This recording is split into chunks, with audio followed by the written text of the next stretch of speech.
Assalamualaikum warahmatullahi wabarakatuh. Selamat datang di pembelajaran online atau pembelajaran jarak jauh atau PJJ SMP Negeri 1 Gegesik, Kabupaten Cirebon. Pada kesempatan kali ini, kita akan membahas materi matematika kelas 8 dengan bahasan teorema Pitagoras. Sebelum kita mulai, bagaimana keadaan kalian semua saat ini? Semoga masih tetap sehat dan masih tetap semangat untuk belajar. Baiklah, mari kita mulai pembelajaran tentang teorema Pitagoras. Teorema Pitagoras adalah suatu teori yang membahas tentang hubungan panjang sisi-sisi pada segitiga siku-siku. Teorema ini pertama kali ditemukan oleh seorang matematikawan dan filsuf Yunani yang lahir pada tahun 570 sebelum Masehi di Pulau Samos. Dan penemuan teorema inilah yang sangat terkenal sehingga teorema ini dinamakan dengan teorema Pitagoras. Teorema Pitagoras hanya bisa dipakai pada segitiga siku-siku. Oke, sekarang mari kita perhatikan gambar pada segitiga ABC di bawah ini. Pada segitiga ABC ada 3 sisi, yaitu sisi AC, sisi BC, dan sisi AC.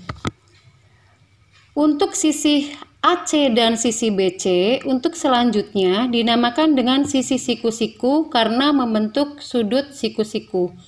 Sedangkan sisi AB selanjutnya disebut dengan sisi miring atau hipotenusa. Untuk pemberian nama sisi, kalian bisa menggunakan 2 huruf, seperti sisi AB, sisi AC, dan sisi BC, atau bisa juga menggunakan 1 huruf, yaitu sisi A, sisi B, dan sisi C.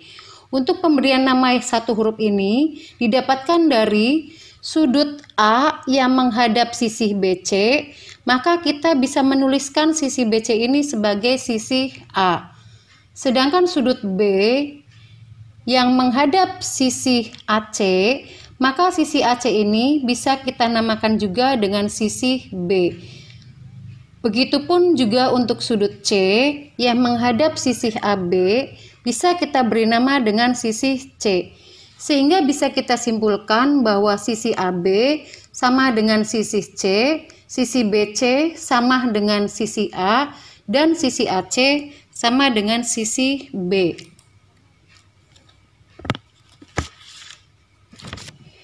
Oke, kita lanjutkan. Sekarang bagaimana bunyi teorema Pitagoras? Pada teorema Pitagoras dinyatakan bahwa kuadrat sisi miring sama dengan jumlah kuadrat sisi siku-sikunya. Atau bisa dirumuskan, ditulis dalam bentuk AB kuadrat sama dengan BC kuadrat ditambah AC kuadrat, atau C kuadrat sama dengan A kuadrat ditambah B kuadrat.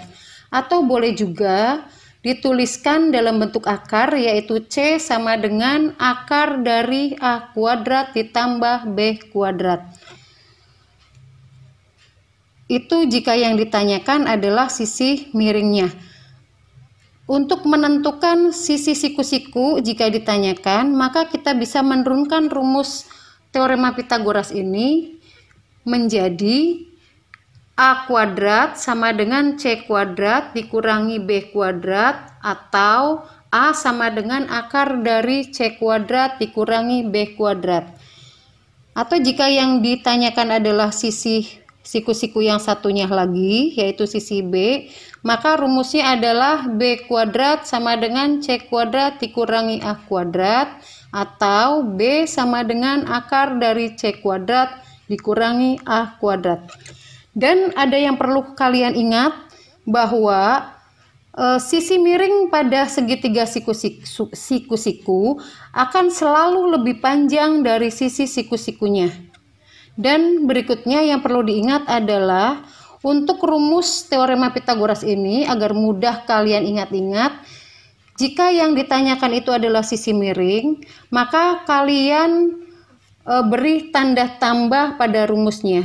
Sedangkan jika ditanyakan adalah sisi siku-siku, maka tandanya adalah dikurangi. Baiklah, untuk lebih memahaminya, mari kita lihat contoh-contoh soal dari teorema Pitagoras berikut ini. Contoh soal nomor 1. Hitunglah panjang sisi AC. Dari gambar kita lihat bahwa diketahui kedua sisi siku-sikunya yaitu 4 cm dan 3 cm. Sedangkan yang ditanyakan adalah sisi AC yaitu sisi miring. Sehingga bisa kita tuliskan rumusnya yaitu AC kuadrat sama dengan AB kuadrat ditambah BC kuadrat yaitu 4 kuadrat ditambah 3 kuadrat sama dengan 16 ditambah 19 jumlahnya adalah 25. Jadi AC-nya sendiri adalah akar dari 25 yaitu 5 cm. Berikutnya contoh soal nomor 2. Hitunglah nilai P dari gambar berikut ini. Pada soal nomor 2 ini yang ditanyakan adalah P, sedangkan P ini adalah sisi siku-siku, sehingga rumusnya itu adalah dikurangi. Bisa kita tuliskan P kuadrat sama dengan 26 kuadrat dikurangi 24 kuadrat, yaitu 676 dikurangi 576. Hasilnya adalah 100. Sehingga didapatkan P-nya adalah akar dari 100 yaitu 10 cm. Oke, kita lanjutkan untuk soal nomor 3. Pada nomor 3, di sini ada segitiga yang besar yaitu segitiga PQR dan di dalamnya terbagi menjadi 2 segitiga siku-siku yaitu segitiga PQT dan segitiga PTR. Yang ditanyakan adalah hitunglah panjang M dan N. Untuk menghitung panjang M, kita cukup hanya melihat pada segitiga PQT yang ada di sebelah kiri. Karena yang ditanyakan M ini adalah sisi miring, maka bisa kita tuliskan M kuadrat sama dengan 15 kuadrat dikurangi 12 kuadrat, sehingga akan menghasilkan 81. Dan M-nya sendiri adalah akar dari 81 yaitu nilainya adalah 9 cm. Sedangkan untuk N, karena N di sini adalah sisi miring pada segitiga PTR, maka bisa kita tuliskan N kuadrat sama dengan 12 kuadrat ditambah 5 kuadrat sama dengan 144 ditambah 25. Kalau kita jumlahkan adalah 169. Maka N-nya akan didapatkan akar dari 169 itu adalah 13 cm. Soal berikutnya, nomor 4. Sebuah tangga bersandar pada tembok dengan jarak kaki tangga dengan tembok 8 meter. Jika tinggi tembok 15 meter, berapakah panjang tangganya? Kalau kita ilustrasikan dalam bentuk gambar yang seperti di bawah ini, maka kita bisa memisalkan tangganya adalah P. Karena P ini adalah sisi miring, maka kita tuliskan rumusnya adalah P kuadrat sama dengan 15 kuadrat ditambah 8 kuadrat. Yang hasilnya kalau kita jumlahkan dan kita hitung itu adalah 289. Sehingga didapatkan P-nya saja adalah akar dari 289 yaitu 17 meter. Selanjutnya ini adalah soal yang terakhir, soal nomor 5. Sebuah kapal berlayar sejauh 120 km ke arah timur, kemudian berbelok ke arah utara sejauh 160 km. Berapakah jarak terpendek kapal tersebut dari titik awal? Jika kita gambarkan, kita mulai dari start, kita buat garis yang arah ke timur. Jika kalian bingung untuk arah mata angin, di sini sudah dicantumkan ada keterangan posisi arah mata angin. Pertama sekali bergerak ke arah timur sejauh 120 km, kemudian bergerak lagi ke arah utara sejauh 160 km. Sehingga pertemuan antara posisi kapal terakhir sampai dari titik awal itu akan berbentuk sisi miring.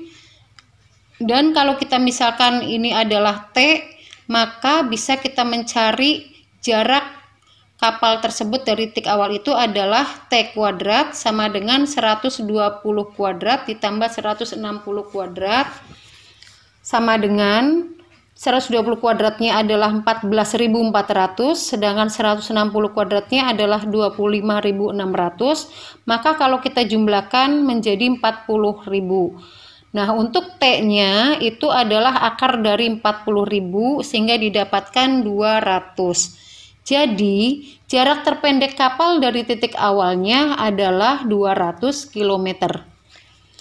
Oke, dari 5 soal itu semoga kalian bisa memahaminya. Dari 5 soal itu semuanya adalah soal yang bervariasi. Demikian contoh-contoh soal yang bisa kami berikan pada kalian. Semoga bisa kalian terapkan untuk mengerjakan soal-soal yang lainnya. Sebagai latihan di rumah, kalian nanti silakan kerjakan dari buku LKS, evaluasi kompetensi siswa 1 bagian A halaman 6-7. Kalian kerjakan nomor 1 sampai dengan nomor 20.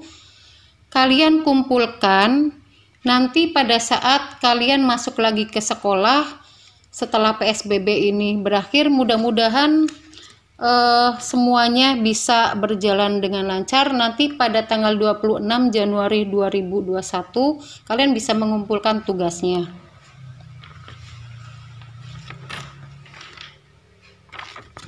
Baiklah, semoga apa yang Ibu sampaikan bisa bermanfaat untuk kalian semua. Kalian tetap semangat dan belajar terus di rumah.